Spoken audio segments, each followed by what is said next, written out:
živý Pán. Budem ako strom, sadený pri vode. Kde? Pri vode. A mojou oporou je mi živý Pán.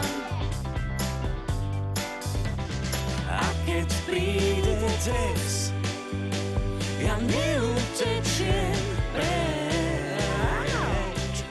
Budem ako strom,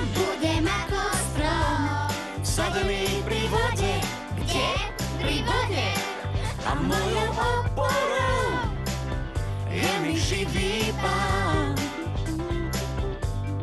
Budem ako strom, sadený pri vode. Kde? Pri vode. A mojou oporou je mi živý Pán. A počase sucha ja viem, že príde dážď. Budem ako strom,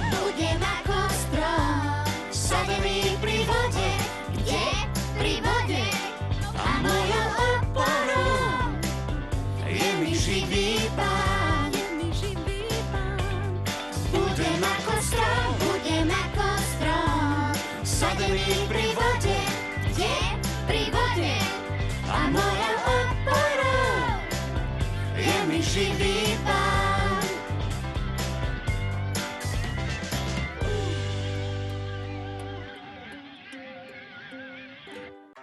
Túto i ďalšie známe kresťanské pesničky nájdete na novom hudobnom albume Pane Bože, Tebe spievam. Objednať si ho môžete v e-shope televízie Lux.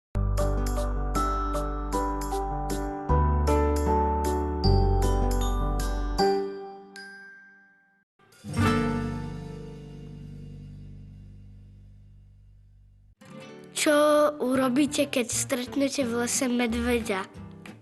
Nič, všetko robí medveď. Jožko behom príde do triedy a učiteľka mu vraví: Chod naspäť a príď ako tvoj otec. Jožko otvorí dvere a kričí, kde je večera. Hovorí babka neposlušnej vnúčke: Keď budeš zlá, zožerie ťa vlk, ako zožral Karkulku. No babi, ale ty nezabudaj, koho zožral skôr. Jožko, vyskloňuj slovo chlieb. Kto čo? Chlieb. S kým, s čím? So salámou. Komu, čomu, mne. Plávajú dve ryby a uvidia ponorku. Jedna sa pýta, čo je to? Tá druhá. Ľudia v konzerve. Letia dve stíhačky a jedna nestíha. Oco, ja do školy nechcem ísť, tam straší. Kto?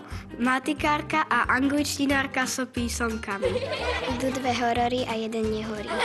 Idú dve píškotky po ceste a jednu zrazí auto a tá druhá sa jej pýta, čo sa mrvíš. Pani redaktorka sa pýta tety, ktorá býva pri železničnej stanici. Nevadí vám, že bývate pri železničnej stanici? Prečo by mi to vadilo? No, je jedna mamka a pýta sa svojho syna, čo ste sa učili v škole čísla od 1 do 10, tak povedz 1, 2, 3, 4, 6, 7, 8, 9, 10. A kde je tá peťka ešte v žiackej knižke? Felix hovorí Zuzke: Ak uhádneš, koľko cukríkov mám v kešenke, dám ti všetkých 5. Mama, napuchol mi prst. Ako to vieš? Nevojde mi do nosovej dierky.